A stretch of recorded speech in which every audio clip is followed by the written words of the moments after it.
Hey, community, here's what's brewing today. Jeffrey Dahmer, monster. Rihanna Super Bowl. And justice for Masha Amini. So get your cups ready for Minoritea Report.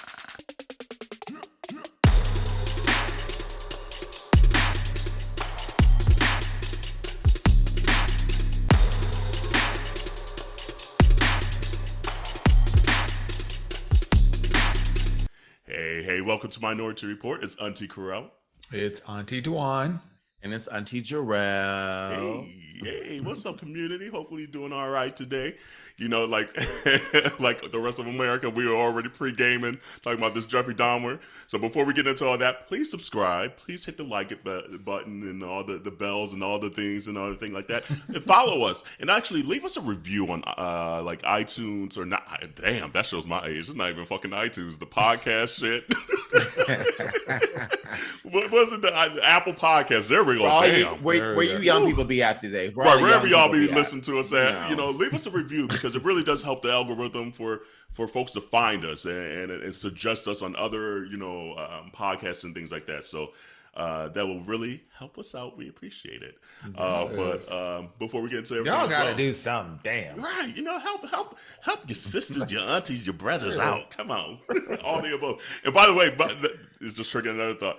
I saw a comment this last week. There was like, why y'all call aunties when y'all men? And I was like, oh, Lord, we're doing one of those. A, he didn't even spell it Teas. Let me pull my mic close. Right.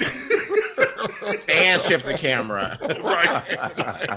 It's like who want to get him? Who want to get him right quick? And look, like, you miss a little, you miss a lot. We call aunties because, goddamn it, that's what we is. Period. Poo.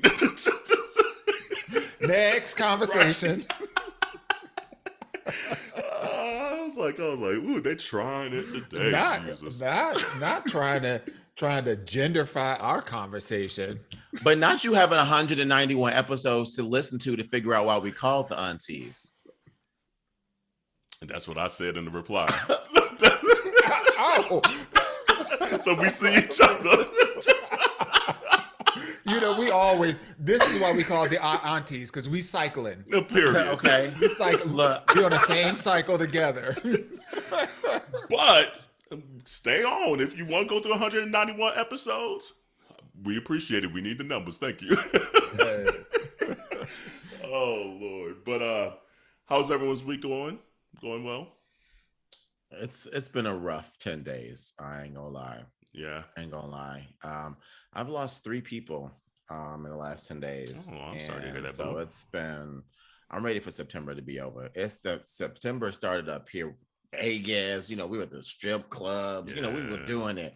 And then we at the final end of the month, and I'm just like, no, I can't. I need to, So I'm hanging out. September ends. I know that. Girl, look, I'm like emotionally zapped. Like I have nothing to give. The only thing that's literally giving me any type of a reaction or an emotion is that that Dahmer show on Netflix.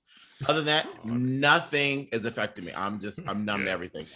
She look, her life is so dismal. She needs a documentary about this death and dismemberment and rigor mortis. Look, okay, girl. I know it's dark. Well, hang in there, shit. God. That's where you need to go turn to, right? Landon? Right.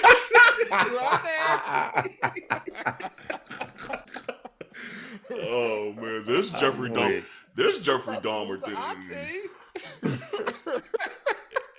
Insane. Here's a weird thing about this whole Jeffrey Dahmer thing. I don't know how I made it 38 years and didn't even know who this human being was. Like, I've heard the name. Really? But didn't even hear nothing. I knew nothing about this human being. All I knew was, like, I think he killed people. That's all I knew. Same. Or associated with. Because I was like, okay, it must be just another crazy white man that was killing people, like a Charles Manson or something. Had no details, nothing. So when Corey was like, oh, yeah, I want to watch that Jeffrey Dahmer Netflix thing, I was like, okay, cool, whatever. And so I was shooketh. After that first, I was triggered as fuck after that first episode. I was like, oh, wait, time out. So like after that first episode, I had to do like some research. I was like, what did y'all get me into watching it? Girl. Oh my god! Spoiler alert! If you haven't watched it, we about to talk about at least the first half of it because that's how far we at. Yeah, I'm with you. I had no idea until I saw the trailer. I said, "Wait, what? He was killing black. What? He did what? I didn't even see the trailer. See, the trailers were really? No, yeah, I so knew nothing. What was it about? Like, what was about it that, like, if you don't know anything about it, didn't see the trailer, like, you just saw a documentary? No, Corey said we're gonna watch the Jeffrey Dahmer thing, and I was like, I was like, I don't know who that man is. I've heard the name. Sorry to this man. Sorry to this man. And here's how it really happened, because like and I told on myself a couple episodes ago about how I have Hulu and then I have someone else's thing. Well, I log in and the Netflix wasn't working, so they clearly either canceled it or changed their password. So I was like, damn. But then we had another friend put it in, et cetera, et cetera. And so Corey's like, yeah, I want to watch this tonight. And I was like, okay, cool. But like, not even really thinking about it. He said it earlier in the day, and I was like, all right, cool. Didn't know nothing. So came home, we did dinner, and that's what we turned on to start watching after dinner. And I hope you didn't have pork chops. Right. Girl. I wasn't ready. It triggered me so hard. I was like, this is a lot. Let me tell you, when he opened the fridge and he grabbed the beers, I said, wait, 15 seconds. That's a whole ass head. I was like, girl. And the lettuce crisper, girl. Girl. They are ridiculous. This is crazy. So yeah, so he was apprehended in like 91. He was apprehended in 91, and then he'd been in jail. He was convicted and all that, and then he killed himself in 94. Or I think he got killed in jail by somebody. Is what I read. I was like, ooh, somebody done killed him? Or is that spoiler alert? I don't know. That's what I saw too. Somebody was saying that too. There's an episode. They're like, shout out to the man who killed him. And I was just like, literally that first episode tripped me so hard. I was like, what did how did I miss this for 38 years? Well, again, 1991. Yeah. So, I mean, you know, unless you were like had the VHS connected to the TV, you was ready to push I had the rabbit ears. Button on. Girl, look, okay. You had the 2-knob TV. You had the 1 through 9, and then you had the 10 through 100 knob. Girl, that's how you was getting to your channels. Carell was too busy watching Barney. He wasn't even thinking about Teenage Mutant Ninja Turtles, right? At that point. So do you have a remembrance of it, Dewan? Like growing up? Okay. Yeah. I mean, it was a huge news story. Huge. I was either a freshman. I think I was a freshman or sophomore. I think it was a freshman. Yeah, freshman that year. So yeah, you know, like the news comes on at 11 o'clock or whatever, and then the HBO the HBO Taxi Cab Confessions comes on right after that. So, you know, I got all the news right before I was watching all the salaciousness of these Taxi Cab Confessions and Oz. So, but yeah, I absolutely remember, viscerally remember, because it was just, I mean, there were no other news stories like this. You know, the way that they found out, the magnitude of, you know, the people that he had, you know, just the sheer volume of people that he murdered and whatnot, and the whole cannibalism thing. I mean, this was just, the news ate it up. No pun intended.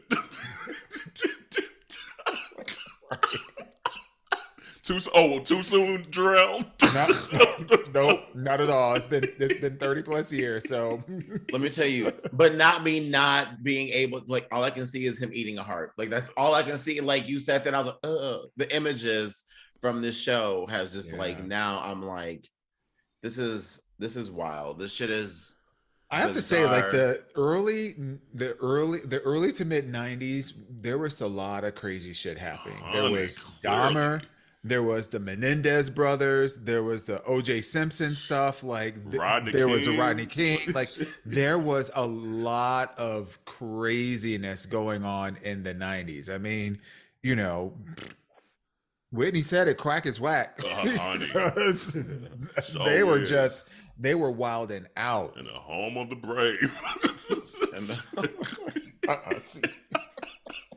Roseanne Barr singing the national anthem, like grabbing her vagina and spitting, and it was, the 90s was wild. Crazy. So, okay, wild. So new community member that wondered why we're called the Aunteas, listen up. If you've listened to a few episodes, you know DeJuan has a little history with Ryan Murphy. Where we say hashtag blame Ryan Murphy. So, so far, the first half of this series that you've seen, has Ryan Murphy done a good job? And are you just waiting for the wheels to fall off? Let as Claire Huxtable would say, let the record show that I actually only really have an issue when he's doing fictional stories, like his American Horror Story stuff. Like it drives me up the wall. But his non-fictional stuff, like the O.J. Simpson story, the Gianni Versace story, and what it's looking like this one, and even Feud with Joan Betty Davis or whatever, or Joan Collins. Yeah, Joan Collins and Betty Davis. Somebody. At any rate, them two old biddies. But like the historical stuff, his production company, I think, because they're not in charge of like writing the stories, because it's not. It's history. You can't fuck up. They're salacious enough. They're salacious enough. The stories that he's telling are salacious enough. I'm gonna put those words back in. I'll put those words back in my mouth. It's called a text. It's called a textbook. Right. Some people ain't got those. But so far, I mean, it's captivating. It really is. Even just for people who haven't, like, we're only 3 episodes in, and I legit wanted to like stay up all night and watch all 10 episodes. Like, I would have done it, but you know, it's as I said right before, obstacles. So I guess we pacing. So it's gonna be in relationships. That's what's that called. Look, I guess I got one too, because that's why I ain't been. But you know, I also have to admit though, I am like, I cringe. Like I get very cringy at like shows like this. That's why I don't watch a lot of like death and like reality, you know, stuff that could be potential real, because it freaks me out and my nerves get really bad. And the first episode, like I was the one, like I can't watch another one. Like I can't do it. That's what I said too. Yeah.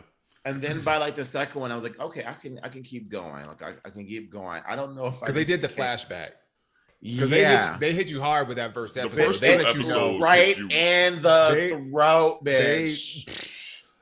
Honey, they let you know too much. They let you know from Jump Street what this show, what the whole series is going to be about. So like for folks like you that, or you know, the both of y'all who didn't really know anything, they let you know exactly what this was going to be about. Honey, I'm telling you, after that first episode, I was just like, I'm glad that's the end.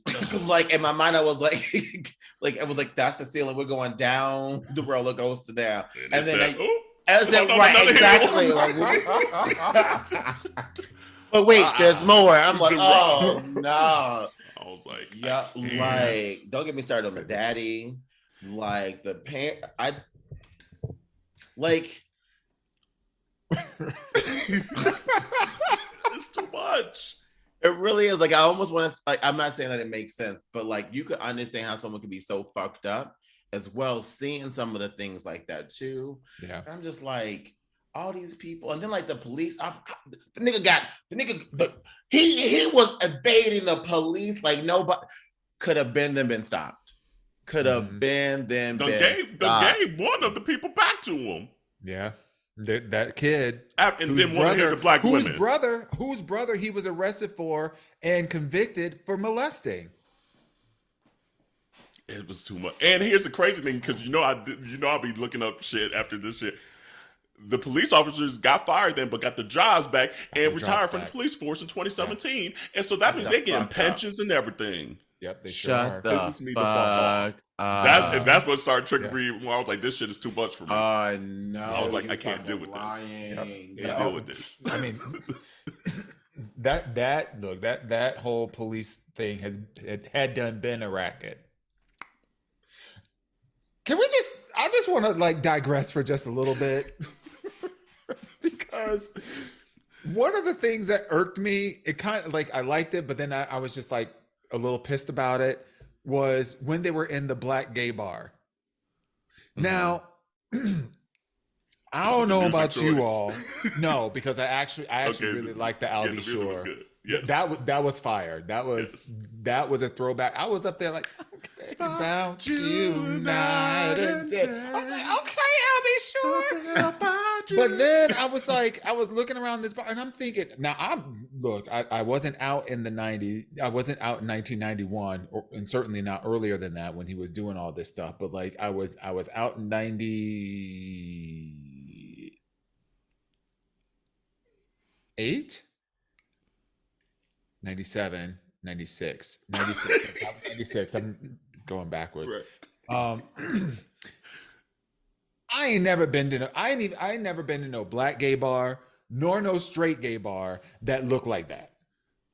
Yeah, but then again, it is Milwaukee. Milwaukee hits a little different. So they sophisticated now? Oh, you mean? No. Oh, you thought it was like sophisticated? Yeah. Okay. Those. It looked nice. It did look a little nice. That bar could have been in Chelsea. God damn it! I'm like, so they just living up here in the late Milwaukee. 90s, or the late 80s. Yeah. They're just living life. Like I'm looking at how the gay people were dressed, and they were all dressed to the nines. Just like back then, that was on the tail end of the AIDS pandemic. Yeah, like people were like. There weren't a lot of people that were out in like the Midwest specifically that were going out just, being happy-go-lucky, living life, like the whole scene where he showed up and bought the two black guys beers and don't you remember you bought me a beer last week and like all this little banter. And I'm like, this ain't real. This shit didn't happen. People don't act like that. You buy somebody a beer, you going home with them. That's how the transaction works. That's kind of true. Yeah. I don't know. I've been to Milwaukee in the gay bar, especially like the Cage, which is like the biggest gay bar that they have there in Milwaukee, and it looked nothing like that either. But I don't know. I just did it make you think about like oh God, maybe Dewan and I number might be a little different, but all the random dudes that you've maybe gone home with, and not like especially in a certain state, like an inebriated state, that thank God we came back, home okay, because. Oh, absolutely. We've all been in those situations where you at the bar. Oh, dang, you bought me a drink. Okay, let's go. Like you just said. Or they might have looked at Dahmer. you. They could have looked at you. And you like, right. Oh, you looked at me. Okay. The panties coming off. And so that's what made me like just recalibrate my thinking. Like, even though there's always a risk and things like that, you hear stories. This was just so much and so triggering for me, especially since I didn't know nothing of the story, that I'm like, oh my God.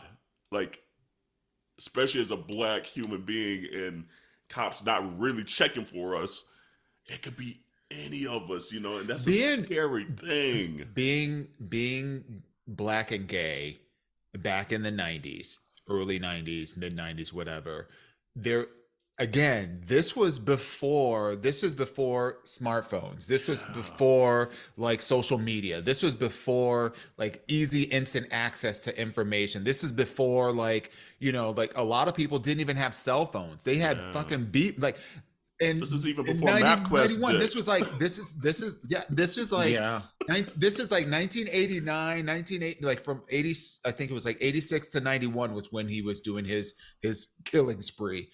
So this was pagers, this was home phones, this was not the information age. So like every time you went out, particularly as a Black gay man, at least from my own memory, every time going out was like, you got to be careful. And, it's like that concept of risk it all. Yeah, you could be risking it all. So you better know how to fight, better know how to protect yourself, better know how to get out, because it could be a really bad situation. And I done risked it all. Honey, same. Thank you, Lord. Times. That make you want to shout and get a tambourine. Here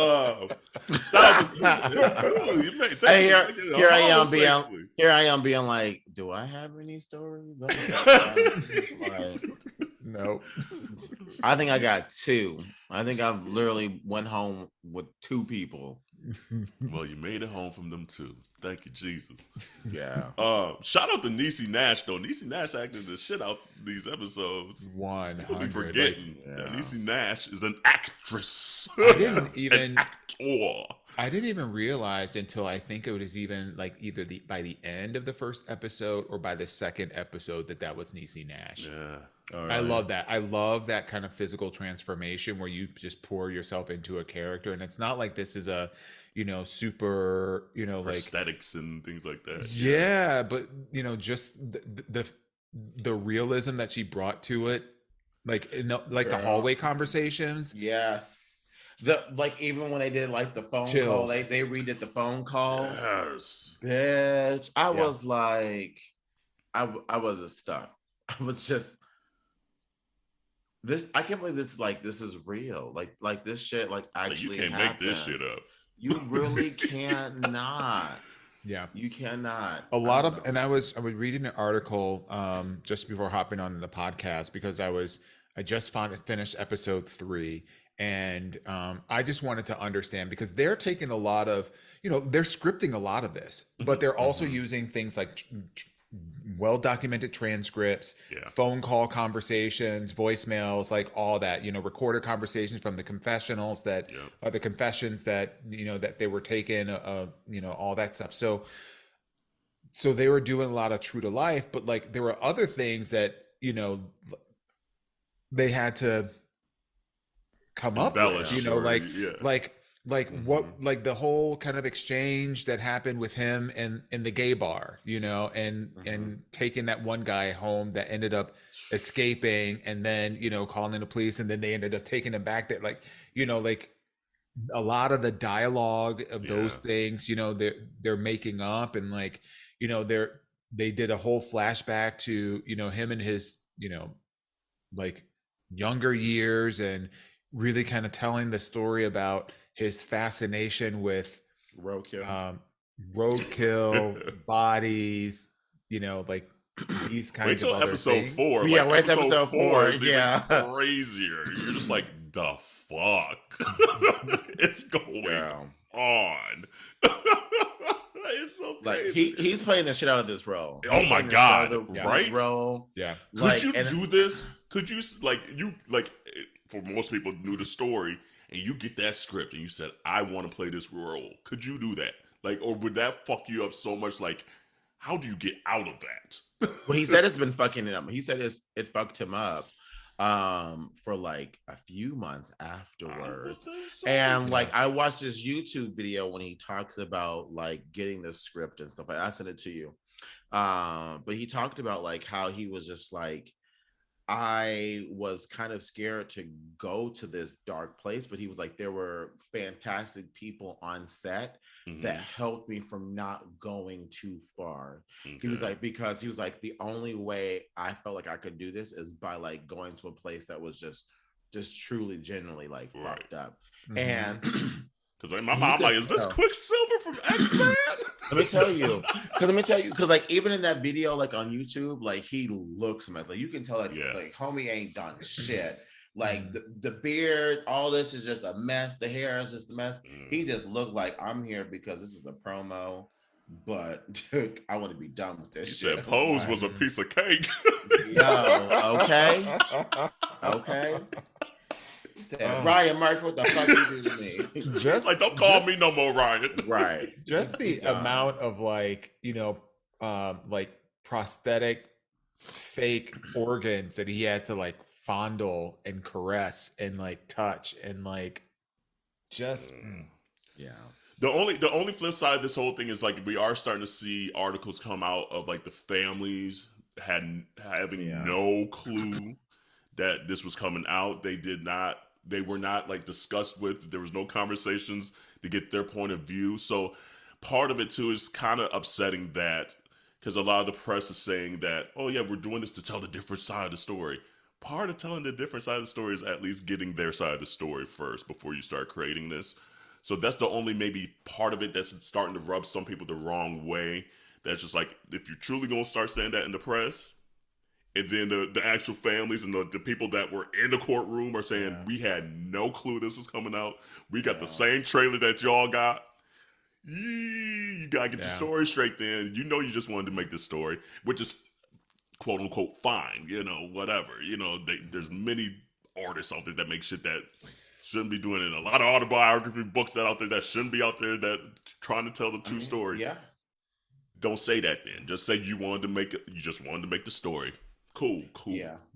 But don't start saying, yep, we wanted to tell the other side and you didn't converse with those folks. Especially like I haven't seen the episode yet, but it seems like there's one specific scene of the sister or the cousin or something in court, and it's like a big massive moment, and it's re-triggering is what it sounds like her now, just saying, okay, now I gotta relive this shit again. Every other year there seemed to be another movie about this damn thing, and y'all still ain't talking to me about it. I kind of feel for her, and for the families involved.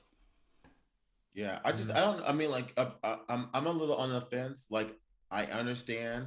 I just don't know what talking to them is going to do. Right. Like, are you gonna pay them for this? Like, or like, which that even seems weird in itself as well too. Are you gonna give them a credit? Which that also don't seem like the right thing to do either. So I really don't understand the point of our conversation, but I do understand the fact that it could be triggering still for people who were involved that are still around. But also, like we said this plenty of times, you also don't gotta watch it. Yeah. So don't. That's a little hard though. I mean, not the watching part, but like, with social media, people get tagged in all kinds of crazy shit. So like, when something comes up, you can be like, yeah, I'm not going to watch it. But then you get like a gazillion people you work with, people that you're friends with, people that know of you or whatever. You're like, oh yeah, I got to make sure, did you see this? And and it's just like, you can't, like, that has got to be hard to like not be able to escape it. Yeah, because your family calling you like, girl, they done did the movie again. Ooh, and sending screenshots of the person that they didn't cast it as you. Girl, they don't even look like you. They didn't fuck you up. Girl, they fucked your hair up. Not the Tyler Perry wig, girl. Like, you get that one petty cousin. Well, at least they got your shoes right. Come on. Seriously, so you can't be escaping it. So that's the only thing. You kind of feel that a little bit. To your point, I do wonder, like, what is the, like, what would we want these Hollywood stories to do? Like, are they, how do I even say this? Is the right thing to do, forget right thing to do. Are they obligated, if you're telling a story, a documentary like this, are you obligated to involve, anyone and anyone that was part of the proceedings? No, unless you're saying we're trying to tell the other side of the story, and that other side of the story involves me. Just leave that sentence out the equation, then I'm cool. Well, I think they were trying to make it feel like, ooh, because the only reason you say that is because you know it might trigger somebody, so you're trying to smooth it over. Don't smooth it over. Just make what you want to make at that point. Yeah, And I think that's that. I think that's where the point is just like. What do you think is what is the other side of the story though? I don't know. That's why I think if it was like if I was involved in it and I hear like a movie producer or something say, "Oh, we want to tell the other side of the story. We want to get it from the victim side of the story," and you ain't came and talked to me, that means you don't care about the other side. So you just want to make art and you want to make money. Cool, I get that. I understand that. Just leave that part of the sentence out. Just say we just wanted to tell a you know, like we just wanted to make a damn movie. Or they could just be real and say, your story ain't shit and we ain't included. Pretty much. So Period. that's why we didn't I'd reach out rather to hear you. that. Right. We got enough. We got enough that we had to comb through.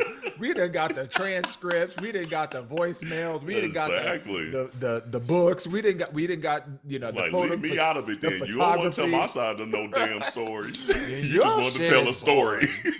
Your shit is boring. That's why we ain't reach out to you.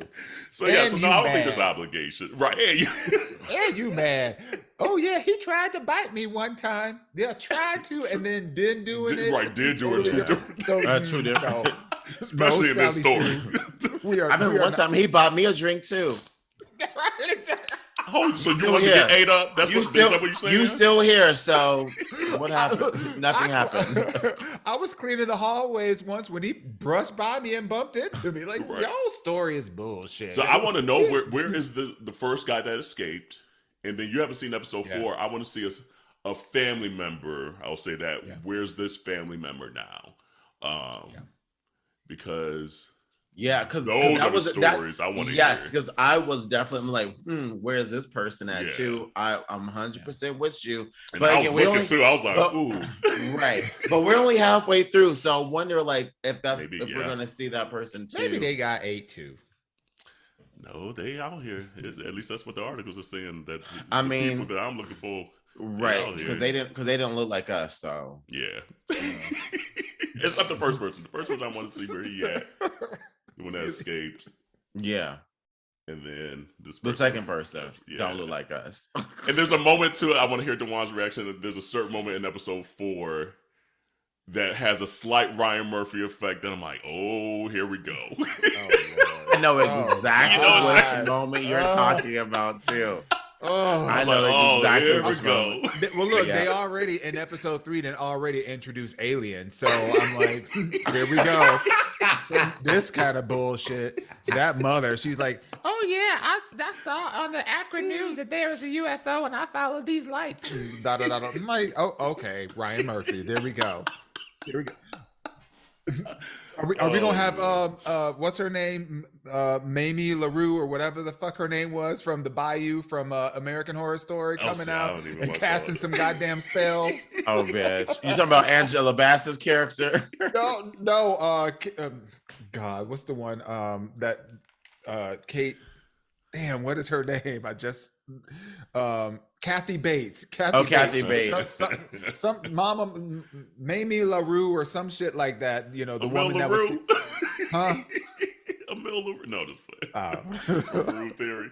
But yeah, so Community. If you haven't watched it, watch it. It is triggering. It's triggering as fuck. Have a drink. I'm gonna tell you. Have a drink while you're watching it because it helps. We actually and do some research beforehand. Know what you can do. Actually, I wouldn't say no. I would say don't. I would say no. Don't do the research. I would say wait to the end to do the research, so that way you are like all the way immersed into it to get the full effect. But definitely have a drink, especially if you're trying to watch back-to-back episodes. Because yesterday we had a bottle of wine, and that was the only way we were able to get the 2 episodes. I do feel like they are trying to. And I don't know if this was intentional or not, but I do feel like they have sexualized Jeffrey Dahmer and through the storytelling are trying to humanize him and almost soften the brutality of how he operated. Because Jeffrey Dahmer never struck me as calculated, as dominant. I feel like those are elements that shine through a lot, except for when they were showing him in high school and he was kind of like, you know, the being the butt of jokes, but he didn't quite realize that he was the butt of jokes. But it I don't know, like it seems like he looks more attractive, you know, just because. What are you laughing at? Oh, because girl, what you let me thinking? tell You you, can get it. Stop it. Let me tell you, because you ain't watched I'll give up a episode. pinky. You ain't watched episode 4. Episode 4, there's a lot of that, and I felt like the kombucha Yes. girl at one point. I was like, I really did. He could have bought me a beer. I mean, he just started doing push-ups, and I was like, or in episode 3 when he was working out, and like he's very much in shape. Like he doesn't look scraggly, scrawny, kind of like what the real Jeffrey Dahmer did. And I get it, you know, this is not like a Ryan Murphy historical, you know, portrayal, a truly historical portrayal. So it's going to have some elements of some things that are different, but you know, it does feel like they've sexualized. Like this has. What's that movie, Call Me by Your Name, where the boys having sex with the peach? It has that kind of vibe to it, to some degree. That's why I go back to my statement is they ain't trying to tell no other side of the story. Honestly, because I would have got. And on that note, we're about to take a quick little tea break. We interrupt this episode for very important information. That's right. You've been asking for it for a long time, and we have heard you.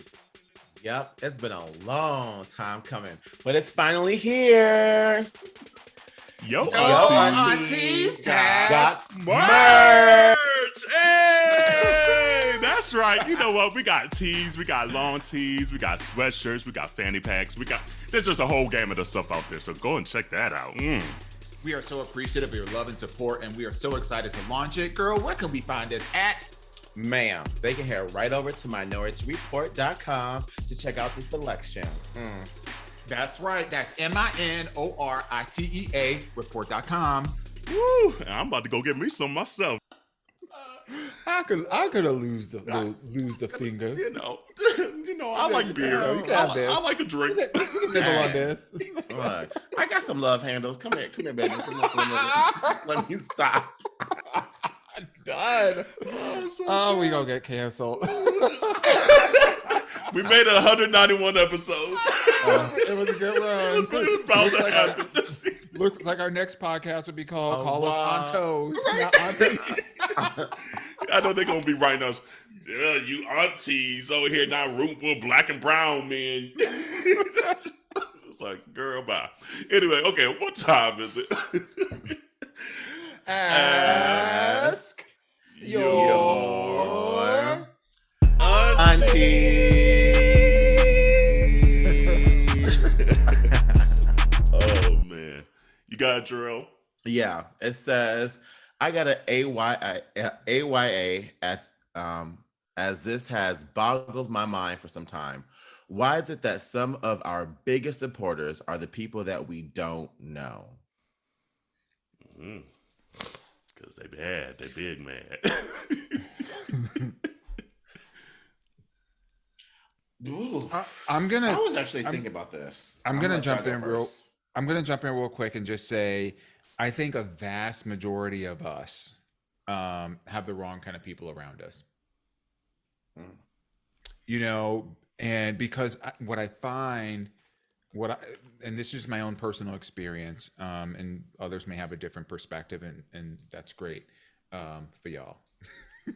But for me, no, I'm just playing.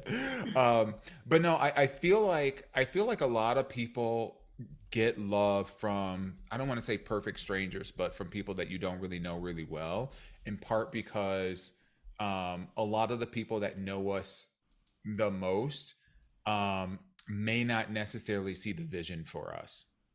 And I think, you know, and other people either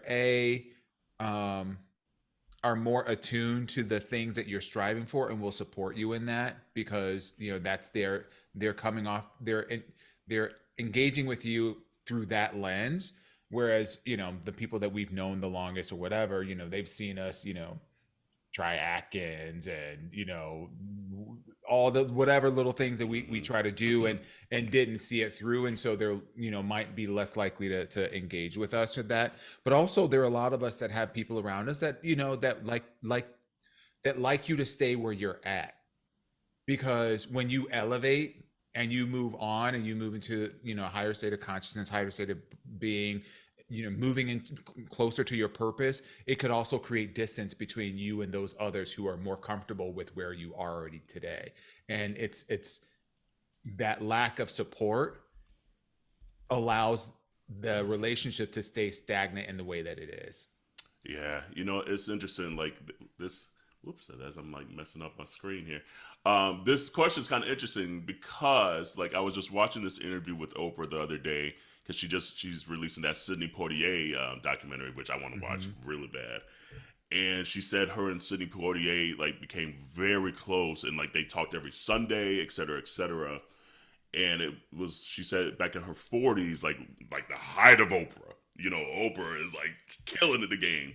She said the first meeting she had with Sidney Poitier, and she was just telling him, hey, you know what?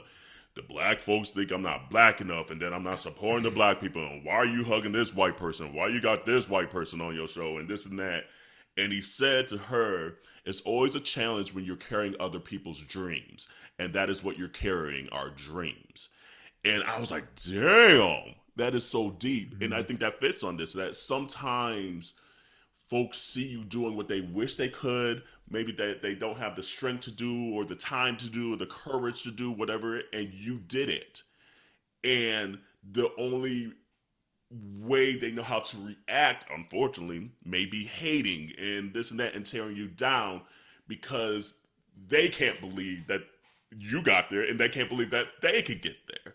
And so you're literally carrying some of that dream that they have for themselves, and they see it as tangible, but they feel like they still can't get it. So the only way they can do it is maybe try to hold on to you and latch onto you and bring you down. So I mean, again, it's just like sometimes you don't want those people, and sometimes you don't even know that person has that character in them until it happens, kind of thing. And it's sad that it happens, but hearing that story from Oprah, I was like, whoa. So when I saw this coming, I was like, damn, I gotta say that to this. But I guess it's one of those things too. Is just like if it happens, now you know what it is, and you either have a choice to keep them in your life or you don't, and hopefully you don't, or at least maybe acknowledge or have a conversation saying, hey, this hurt me. You hating me right now. I don't know where it's coming from. I don't know what it is, but this is how I feel, and I gotta exit this relationship until you either better yourself or it's just not serving what we need to do, kind of thing. But also sometimes the closest people are your biggest supporters. So latch onto those that are really supporting you and rooting you on and cheering you on, because you're gonna need that because sometimes shit get hard, and sometimes you just need someone to say the right word to you to continue to encourage you. So as much as it's so easy to maybe notice those that are hating, at least acknowledge those that aren't as well, and maybe that'll kind of get you through and keep it moving, because there's just gonna be moments where you're gonna need that rooting. Yeah. What about you, Jarrell? Thanks for sharing that, by the way, Corel. That actually is I just saw it last night, so it's out now on Apple TV Plus. Yeah. It's called, for listeners, it's called Sydney, by the way, too. That's the name of the documentary. I actually I was thinking about this a couple weeks ago. Just because like we share about the podcast and stuff like that as well too, and like I pay attention to those who consider themselves my friends and family and stuff like that, and how people engage and stuff like that, and honestly for the longest time it kind of bothered me that people who like, oh, I'm rooting for you, I'm in your corner, yada yada yada, but they wouldn't share, they wouldn't like, they wouldn't post or comment and stuff like that. But then, I also have to realize though, like, it may not be the people in your circle that's the issue, because in my circle, everyone has ambition and their goals may be different. So their energy may need to be focused there. And so it's not that they're not rooting for me. It's that we got goals and they just don't align. And so this is where their energy is directed. And I had to remember, kind of like when we talked about a couple years ago about protesting, like there, people advocate in different ways, and people support in different ways too. It may not be in the way that you may want it, but as long as the people showing up for you in the way that the best that they can, that's ultimately what matters the most, because I can't say someone that I need you to show up for me like this, and if you can't, then we ain't that close, because we got two different lives. And if our goals and where we're trying to go are two different ways, I can't expect for someone to go out their way to do that too. Even though I may be able to, that's me. I can't say or assume that they have that same time, energy, financial space, or whatever the case is to do that in return. But maybe when they do it in the way that they can. Maybe it is that text message being like, "Oh, boo, I saw your text. Yeah, I heard your podcast the other day. I really like this episode." Or maybe it's that one-off conversation where I'm not around, where they're like, "Oh yeah, I got this friend that got this dope podcast, and that's how I got that one. That's how we got that one other listener that didn't know about us." You know what I'm saying? So I had to really stop and be like, okay, everyone around me isn't a hater. I just have to remember, the people around me, they actually, they got shit going on. They handling their business. And I can't expect for the people that I love and care about to stop handling their business to do business for me, because if I couldn't do it, I would be mad if they were on me being like, "Well, you a hater if you're not doing this for me." Like, I show up when I can, how I can. And I have to remember to give that grace to them in return too. I also feel like I 100% agree with both of you all. And I also think that whenever you're doing something, you have no idea how that's touching and reaching people. And so, there may be something that you're doing, something that you said, something that you've experienced, something that you're going through, something you put out there in the universe, that it touched somebody to the point that they now feel connected to you. And that's very different than your brother, your sister, your mother, your cousin, your best friends or whatever, that have these long-lasting relationships with you, because they're probably used to doing your whatever, greatness. Like, "Oh, we've been the new. We've been right. Since you were yay high, that you had this spirit in you. We knew you were gonna be called to greatness." Hey. And a lot of times too is like the supporters that we don't know. Like, a lot of times, especially like if you're doing entertainment and things like that, that's what you're trying to do. You're trying to hear that roar a little bit. And so it's almost a mirage in a way. And it triggers that dopamine in your brain, like, "Oh shit, they love me. They really love me." That it's literally a one-off moment for them, and they about their day, and they might be talking shit about us or you or them, and you don't even hear about it, And so for the comments asking why we aunties, that's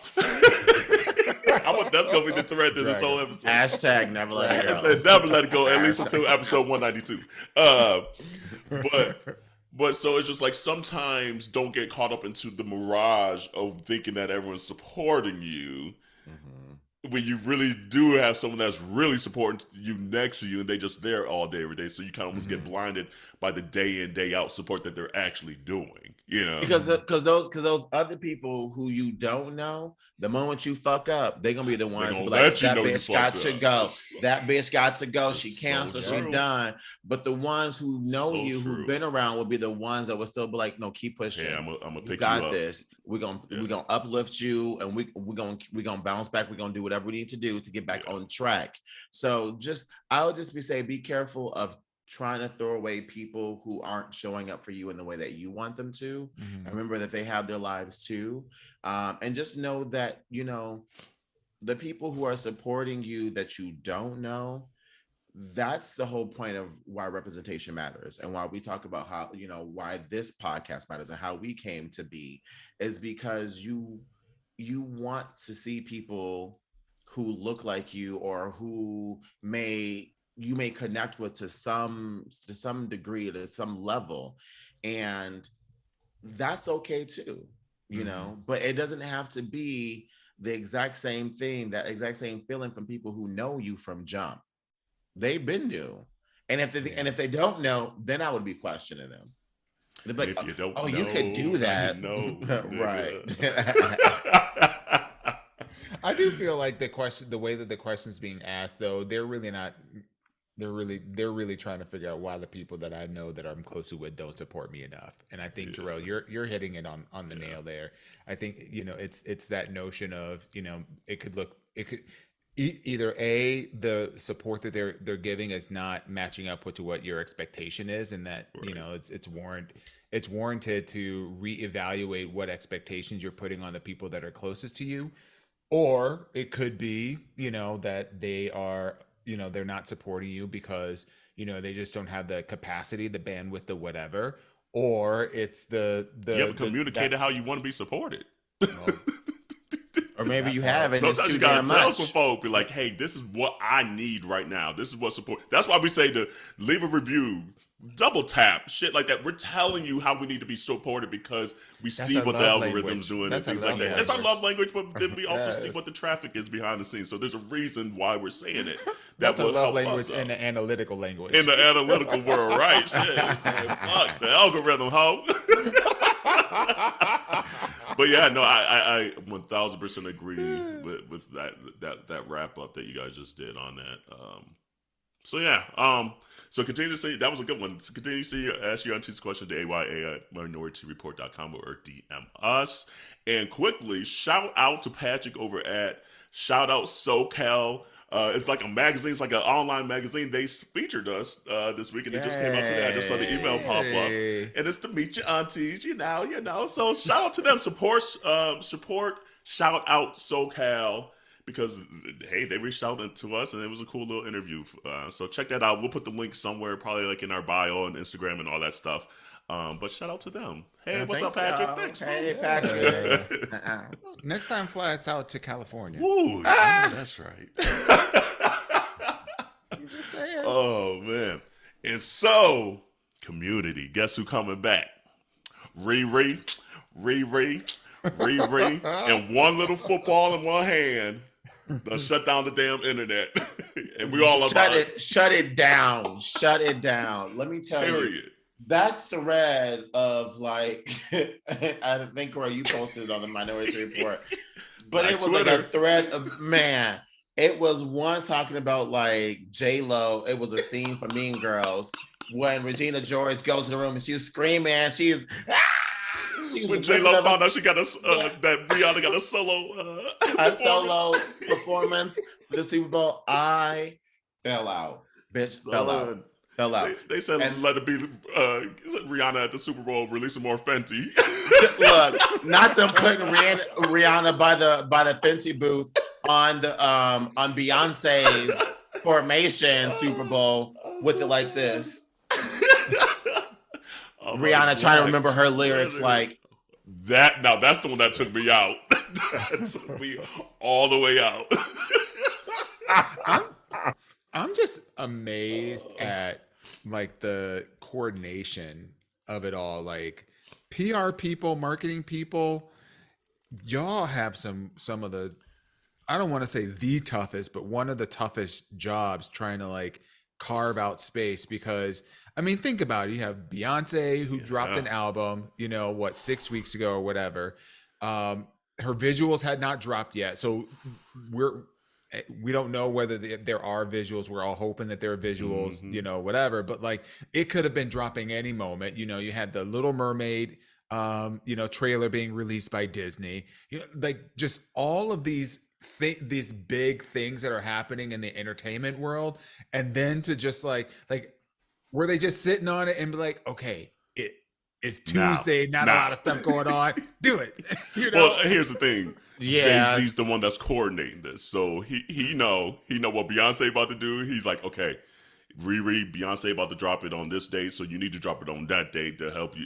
You know, he coordinated that Push that whole shit shit. back, 'cause You Yeah, know, they actually- all talking to each other like, Okay, but we got to say the real tea, though. We have to say the real tea. The real What's that? tea is Taylor Swift passed up on the Super Bowl halftime performance. That's the And rumor, that's- though. No, We'll it see. really is. No, it You really think is. It really is. And TMZ actually got all the documents and the receipts to Okay. prove it too. Okay. So she is not, because she has to record all of her albums so she can have ownership to them. Yeah. And she wants to do that first. Do that before she gets Yes, in. because that was Yeah. already being released and stuff like Yeah, that. that makes Literally like a sense. week and a half ago. So the real tea is so that the- we so- almost had a spoonful of mayo for the halftime. So that means so- the white halftime show is going to be next year. Probably. So you know where I'll be next year? Europe. Right. Let's plan a trip, girl. Let's Girl, go. let's You go. know, here's the one thing I will say positively about Taylor Swift. That's one hard ass working woman. She dropping a whole new album coming up. I was like, Yeah. and you recorded all your other albums? Yeah. I was like, that's a lot of work. I was like, this girl be on it. So I will give her that, because not every Riri been 6 years. Where the fuck you been? Well, she got the Empire with Fenty, but damn, you can't record half an album. Yeah. I mean, you can later have a baby. Stop. Too soon. So yeah, so back to the halftime show. See, we really getting canceled after 191. I hope Riri launches a new song either that weekend before leading into the Super Bowl, or like that night. Like the album drops that night or something like that. Yeah. Like That would that's be what I need dope. in my life. But where she got the time, I don't know. I don't know when she got the time either. I don't know, because her baby ain't even like, what, 6 months old? Maybe. And you know it's Maybe. it's Q4, so we probably about to get another Fenty Savage fashion show. So you know she's probably working on that right now too. So that's a hard ass working woman too. Yeah. So, but Yeah. Beyonce, we need these visuals. We'll say it. You think every the mic will be episode. on? You think the mic will be on? Here's the thing. I love don't it. care. I got a Navy. Riri's Navy. Don't come after me. I've always said that it's hard to go to a Rihanna concert because she be singing maybe like she'll sing Diamonds. That's about it. Everything else is you sing. Bitch better have my Yeah. Yeah. y'all don't know me well. No, ho. No. I came to see No. you sing. I'll stay my ass in the car and listen to Spotify. Not every other line. I couldn't do it. I was like, I was mad. I was so mad. So I was like, you know Yeah. what? I haven't seen Riri since like 2013 now because she done pissed me off. Damn. Love her, love her music, love her business acumen, everything. But she's an album artist for you. She's an album artist for me. Yeah. Because she make you sing the song.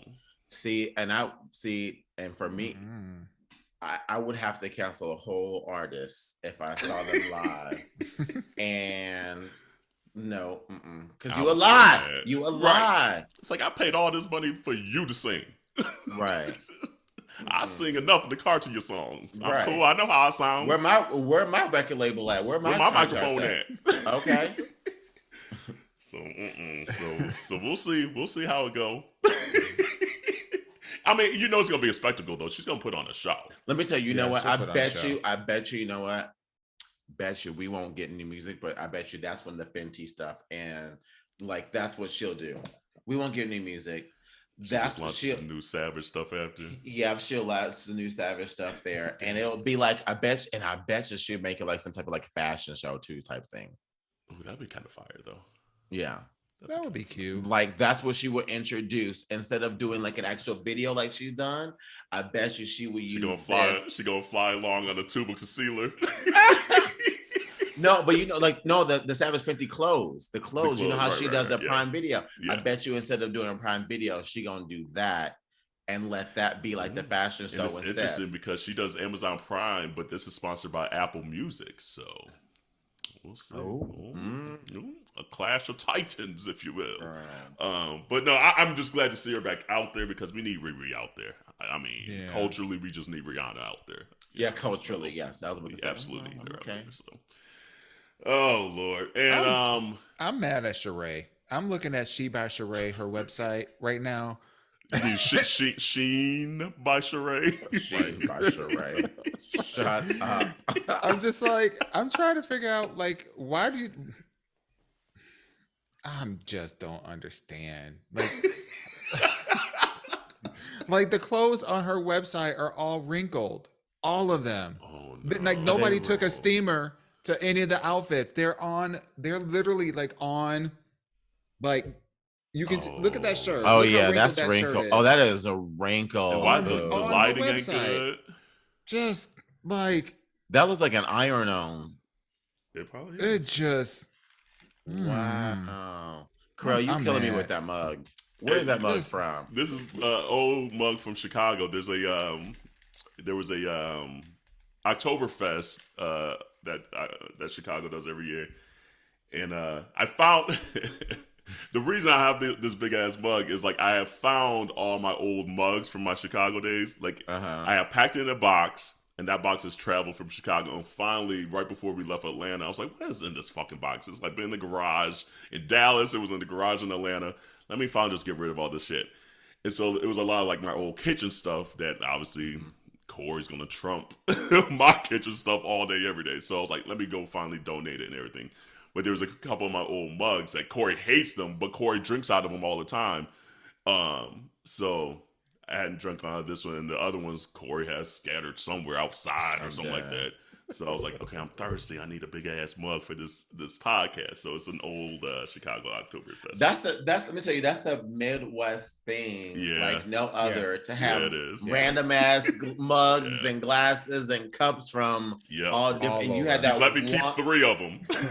You had that one cabinet, and you'd be like, "Oh, there's how much you trying to drink tonight?" Okay. Yeah.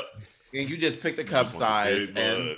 let me tell you, but I'm like you, Fizz said that's a no. Yep. Fizz said that's a no. So he like I'm talking about like every 2 months he'll go through.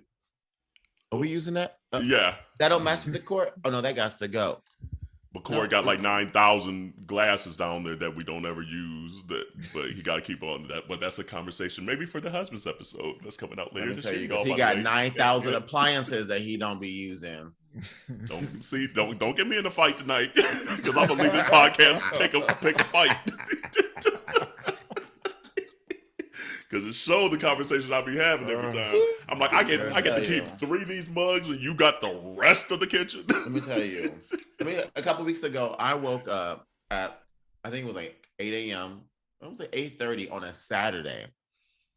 By the time I woke up, this man then already cleaned the whole house, and he didn't somehow bought a pasta maker.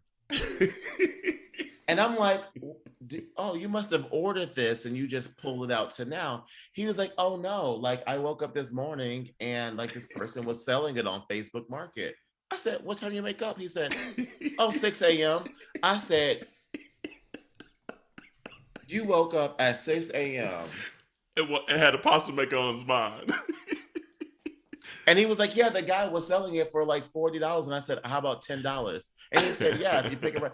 I said, who bamboozles a person at 6 o'clock in the morning for a pasta maker? That's why Fizz and Corey get along so well, because that's the same spirit Corey be on. And you should have seen, he came home, he was like, and it's like $200 on if you buy it in the store too. So like, I got it for $10. I said, and let me tell you, you know what he's done every day about it.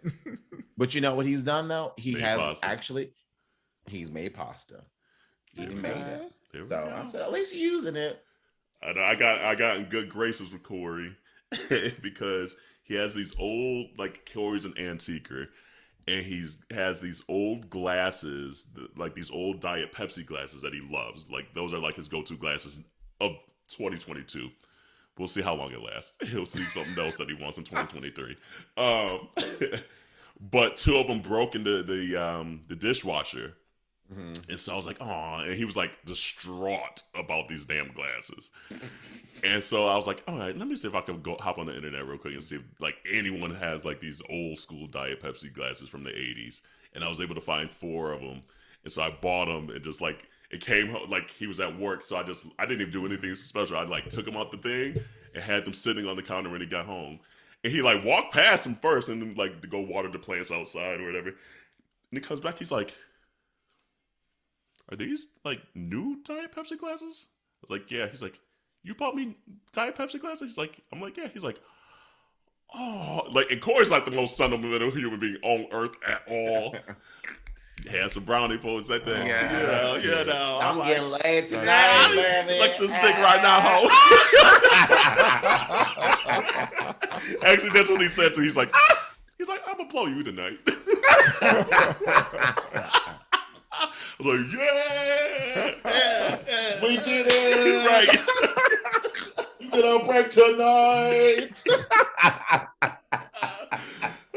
But I was like, that's so funny. Like a fucking Diet Pepsi glass. I was like, whatever. Yeah. But he likes physical gifts. That's his love language, is like physical things. So Yeah.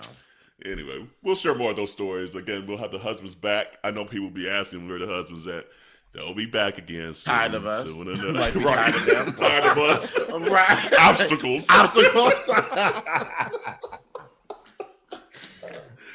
Oh, Yeah, we might have to add that word to Leviticus. I love that. Yeah. Right? Obstacles. Oh man! And before we get out of here, the women of Iran. Yes. I don't know the proper terminology. Is it Iran or Iran? I don't want to be derogatory because sometimes us Americans be. Yeah. But to those women, we see you. Absolutely, 100%. It's craziness. Putting their lives on the line, literally. Not wearing a hijab. And like some of the videos that I've seen of insane. Like men like throwing them in the car or like hitting them with jackets or like, yelling at them and stuff like that. It's just Masha Amini. We need to say the name Masha Amini. Yeah. Yes.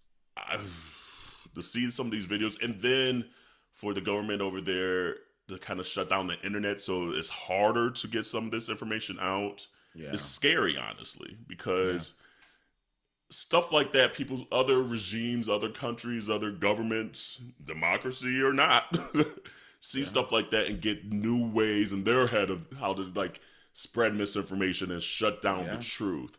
So that's so scary. So for those that don't think that it can happen here in America, you're fucking crazy, because they do it to black people, brown people, women, gays, pretty much any minority. It is happening. So just please be aware, support them, because they need the world's support. So as much as we're supporting Ukraine, we need to support them. As much as we're supporting them, we need to support Africa. There's stuff in Africa that's going on. And then we need to support each other here in this country. So because I know a community member had sent something even in our DMs to be like, hey, can you please just post this? And I didn't realize it sounds like they must live over there. But they were just saying that it's just getting harder to have internet. And so anything that we could kind of just share out there to share. And so this is one way, obviously, on an episode. But anything that we could share out there, any of our friends know any connections, things like that, let us know. And we'll share as much as we can. But yeah. And I challenge the community as well to, to share as well. Even if it's not just us, from other people that you see, share with us, share with other people, because that's how we can make sure that we get this information out there. That's how we can make sure that we support. Like I said early in the episode, we can support in different ways. Yeah. But this is the easiest way. It takes nothing but 15 seconds. You're already on Instagram. You're already on TikTok. Just push the share button. Share. That's it. And that goes a long way. So just please don't don't turn your head to it. Don't be like, oh, well, I don't live there. This is not my problem. This is a world problem. It's the world's problem. And we all make up the world. So we do need to be speaking up. Just like we talk about speaking up here in the US, we got to speak up in other places too. Yeah, 1000%. So, hang in there. If you hear us, we're with you. And even if this episode gives you a moment of just reprieve of okay, let me laugh right quick and get back out in these streets, that's the minimum we could help you do. But we see you and we hear you and we believe you. That's the key as well. So, and if you wanted to financially support, there's a couple of ways you can do that. One is by reaching out to the NCRI Women's Committee, which is specifically supporting women's, the committee supporting efforts to help achieve equal rights for women in Iran. So that's one. And another one is United for Iran to support United for Iran, excuse me. And that's a San Francisco-based nonprofit that helps manage global network of experts, developers, and activists, all working towards helping to achieve civil rights for women in Iran. So two really great nonprofit organizations that you can, provide your, support, your financial support to help aid, people that are being impacted by this. Yeah, on that note, I guess, like, I know we had like a potential community bulletin board. We'll say that for the next episode. It's a good one. But community, continue to stay safe. Vote, register to vote. Yes. Huge elections coming up. Huge elections. I know we took a little moment to chill out for a second. Now it's time to ramp back up, and we're going to be in this cycle, for the next few years. So look, I feel like we're gonna be the end of every RuPaul's Drag Race show. Vote with the vote signs, dance around. Seriously, it's so true. And real quick, I this past weekend I went to go visit my niece for her 10th birthday, and she didn't curse once. Aw. Let me tell you, want to provide that update. Thanks for this gift, motherfucker. And on that note, continue to wash your hands, your legs, your ass. See you next week. Bye, y'all. Bye, y'all.